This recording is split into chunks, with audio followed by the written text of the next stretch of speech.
अस्सलामुअलैकुम फ्रेंड्स, मैं आपको ऑल एजुकेशन चैनल में खुशामदीद कहता हूँ। आज बात करने वाले हैं हम कि अबू धाबी के अंदर हॉस्पिटल जो हैं वो क्या क्या फैसिलिटियाँ हमें देते हैं कि जब कोई बीमार हो जाता है तो हम मज़दूर तबका जब यहाँ इलाज कराने के लिए आते हैं तो उन्हें क्या सहूलियात दी जाती हैं, या फैमिली कोई बीमार हो जाती है बच्चे तो उनके लिए क्या क्या सहूलियात हैं।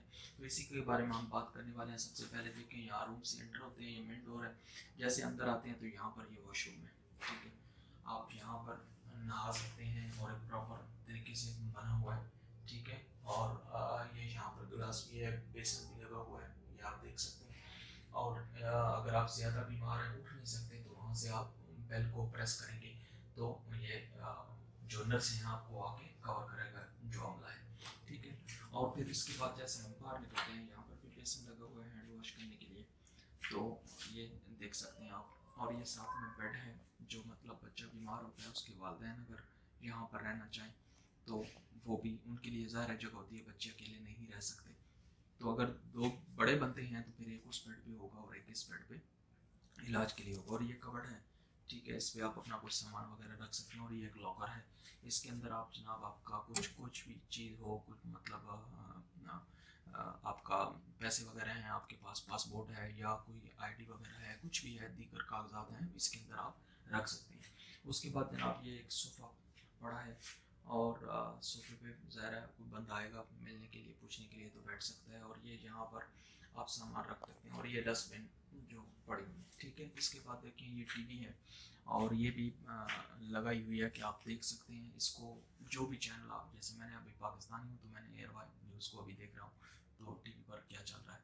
तो ये सब चीज़ें हैं। और यहाँ पर फ़ोन की भी सहूलियत है और वाईफाई भी है, इसके अंदर फ्री वाईफाई है। और ये एक और वो लॉकर है, आप उसके अंदर सामान रख सकते हैं। और ये देखिए यहाँ पर इन्होंने दिया हुआ है कि आपको क्या क्या फैसिलिटी यहाँ पर मिलती है, ठीक है। और यहाँ से आप पढ़ सकते हैं। टीवी, रिमोट कंट्रोल है, वाटर, और यहाँ पर गर्म और ठंडा पानी का भी ऑप्शन है। मैं अभी पाकिस्तान गया था एलर्जी सेंटर में, तो वहाँ से चेक आउट, मुझे बड़ा अफसोस हुआ कि वहाँ पर वॉशरूम भी प्रॉपर नहीं है। औरतें और मतलब वो बंदे एक ही जगह पर, ख़वातीन और हजरात एक ही जगह पर, वो सब मतलब बाथरूम का भी कोई सिस्टम अच्छा नहीं है, तो बड़ा अफसोस हुआ। तो यहाँ पर ये देखें, पैसे, हाँ यहाँ पर इलाज महंगा है, ख़र्चा ज़्यादा होता है, लेकिन ये है कि कम से कम वो फैसिलिटियाँ हैं।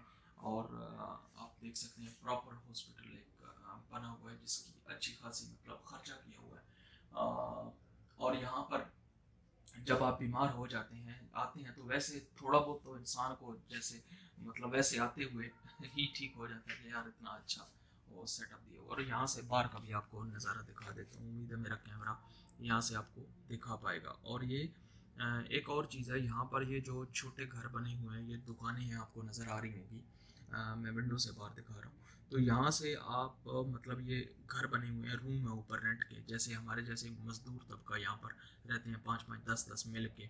और इसके लिए मैं एक अलग सी वीडियो बना दूंगा, वो भी देख लें। तो ये अबू धाबी में जो आने के ख्वाहिशमंद हजरात होते हैं, तो वहाँ यहाँ पर आकर ऐसे रहते हैं एक साथ में, ठीक है। और 5-5 10-10 लोग एक बंदे में एक रूम में रहते हैं ताकि पैसे बचा सकें। और इस तरफ में ये देखें दरख्त वगैरह लगे हुए हैं, गाड़ियाँ खड़ी हैं।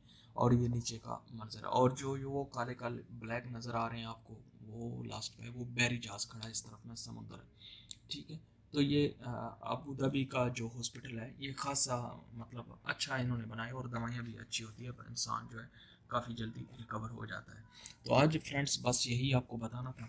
अगर आप अबू धाबी में आना चाहते हैं, रहना चाहते हैं, और वतन अजीज़ के लिए दुआ करें कि अल्लाह हमारे भी मुल्क में ऐसी सहूलियात एक आम बंदे के लिए वो मुयसर कर दे, कोई ऐसा हुक्मरान हमें दे कि जो ये सारी सहूलियात एक आम गरीब बंदे के लिए भी वो कर सके। अशराफिया के लिए तो ये सब हैं, उनके लिए तो इससे भी मुमकिन अच्छी हों कि हमने तो कभी देखा नहीं है, लेकिन एक गरीब बंदे को वही सीढ़ियों पर बैठा है या बैठ के ज़मीन पर बैठ के उनका इलाज हो रहा होता है।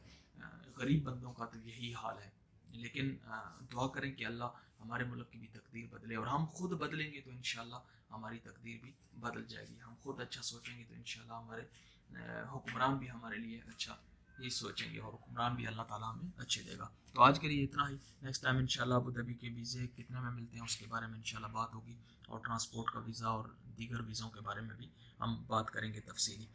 मेरे चैनल को सब्सक्राइब करना, लाइक करना ना भूलें और बेल आइकन को दबा लें ताकि हर आने वाली नई वीडियो सबसे पहले आपको मिल सके। मैं आपको वो इन्फॉर्मेशन दूंगा जो यहाँ की रियल है, हकीकत में जो है वही दूंगा। ऐसी कोई गलत इन्फॉर्मेशन इंशाल्लाह नहीं आपको मिलेगी। और ये जो जहाँ पर जो कमरा है, आप कहेंगे कि ये महंगा इलाज है, तो कैसे यहाँ पर देखिए, ये इंश्योरेंस कंपनियाँ हैं जहाँ पर जैसे दमान है या दीगर जो इंश्योरेंस कंपनियाँ हैं, उनके अंदर ये कवर्ड होते हैं। मतलब वो आपके पैसे थोड़े से लगते हैं, और वो अगर आपका कार्ड है, अगर कार्ड नहीं है तो फिर तो ये खासा महंगा है। मतलब 250 दिरहम तो सिर्फ डॉक्टर की चेकिंग फीस है। इसके अलावा बाकी जो हैं वो अलग हैं, दवाइयों के पैसे और दीगर वो काफ़ी महंगे हो जाते हैं। लेकिन इंश्योरेंस कंपनी अगर आपने कार्ड लिया हुआ है इंश्योरेंस का, तो फिर ये ज़्यादा महंगा नहीं होता, फिर आपको सस्ते में हो जाता है इलाज। ठीक है दोस्तों, तो चैनल को सब्सक्राइब अगर अभी तक नहीं किया तो मेहरबानी फरमा कर लें, और नेक्स्ट वीडियो तक के लिए इजाज़त चाहूँगा। अल्लाह हाफिज़।